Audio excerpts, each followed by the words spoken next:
আমি না হয় একজন ভারসাম্যহীন রোগী ছিলাম, কিন্তু তোমরা তো শিক্ষিত ছিলে। মহান আল্লাহ তাআলা তো তোমাদের সুস্থ রেখেছে। আমার মতো তো ভারসাম্যহীন হয়ে যাওনি।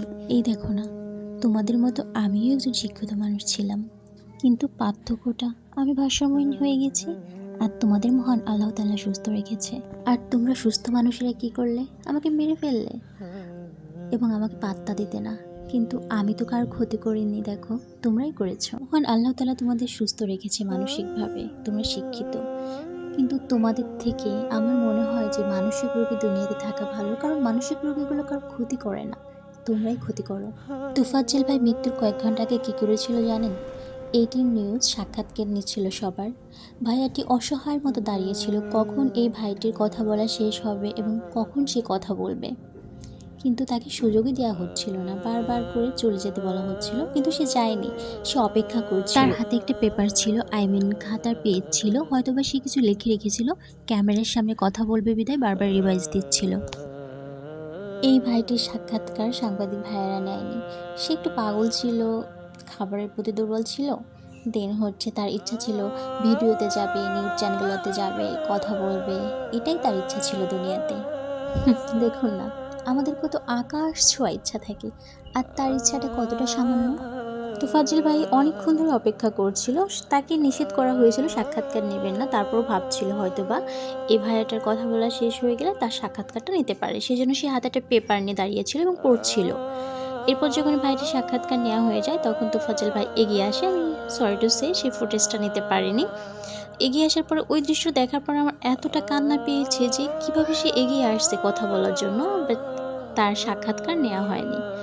সো আমি বুঝতে পারছি না যে এইখানে সাংবাদিক ভাইয়েরা বুঝতে পারলো সে একজন ভারসাম্যহীন রোগী, আর আমাদের মেধাবী স্টুডেন্ট অমানুষগুলো বুঝতেই পারলো না সে ভারসাম্যহীন রোগী। যাই হোক, কথা হচ্ছে সাংবাদিক ভাই, আপনাদের উদ্দেশ্যে আমি কিছু কথা বলবো।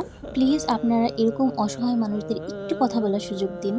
আপনারা যেখানেই দেখেন স্মার্ট এবং সুন্দর সুদর্শন, সেখানেই এগিয়ে যান সাক্ষাৎকার নেওয়ার জন্য। কেন অসহায় মানুষরা কি সাক্ষাৎকার দিতে পারে না? তারা কি সাধারণ জনগণ না? তাদেরকে কিছু বলতে ইচ্ছে হয় না? তোফাজ্জল ভাই যে চ্যানেলের ক্যামেরার সামনে দাঁড়িয়ে আছে, পরে এরা জানতে পারে যে নেট দুনিয়ায় এই লোকটি ভাইরাল। দেন পরে এই ফুটেজটা তাদের কাছে থাকে, তারপর তারা এটা পাবলিশ করে। আহারে, কি অসহায় দৃষ্টিতে তাকিয়েছিল, দেখলেই কান্না পায়। সাংবাদিক ভাইদের কথা কি বলবো?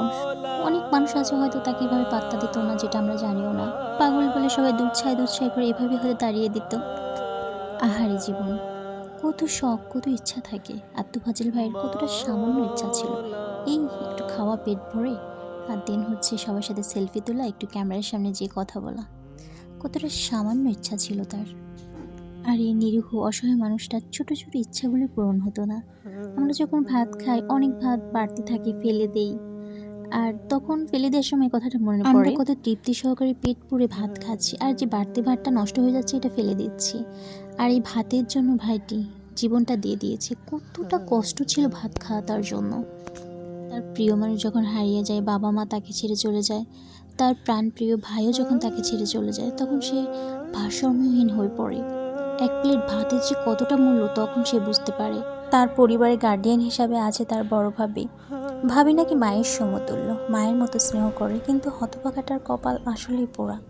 এই ভাবি তার উপর নাকি অনেক অত্যাচার করেছে। সে এক প্লেট ভাত খাওয়ার জন্য তার ভাবির কাছে যেত। পাগলা কুকুরকে মানুষ যেভাবে তাড়া করে, সে ভাত খেতে চাইলে তাকে ওইভাবেই তাড়া করা হতো। তার মামাতো বোন বলেছে, সে আসলে ভাত খেতে তাহলে যাবেটা কোথায়? পরিবারে তো তার ভাবি আছে, তার কাছেই তো যাবে। কিন্তু সেও তাকে মানসিকভাবে নির্মম অত্যাচার করত। আর এই হতভাগাটা আজ ভাত চেয়ে খাওয়ার জন্যে মারা গেল। আমাদের দুনিয়াতে অনেক রঙের মানুষ আছে, কিছু মানুষ অনেক ভালো, কিছু মানুষ অনেক খারাপ। তোফাজ্জল ভাইকে দেখেছি তার এলাকাবাসী আত্মীয় স্বজনরা অনেক ভালোবাসত, কারণ তোফাজ্জল অনেক মায়াবী ছিল, সবার সাথে খুব সহজে মিশে যেত। আর কিছু মানুষরূপী অমানুষ আছে যারা স্বার্থের পাগল। তোফাজ্জলকে দিয়ে কোনো কাজ হবে না, তাই তারা তোফাজ্জলের সাথে খারাপ ব্যবহার করতো। ওই যে, সে তো উপার্জন করতে পারে না।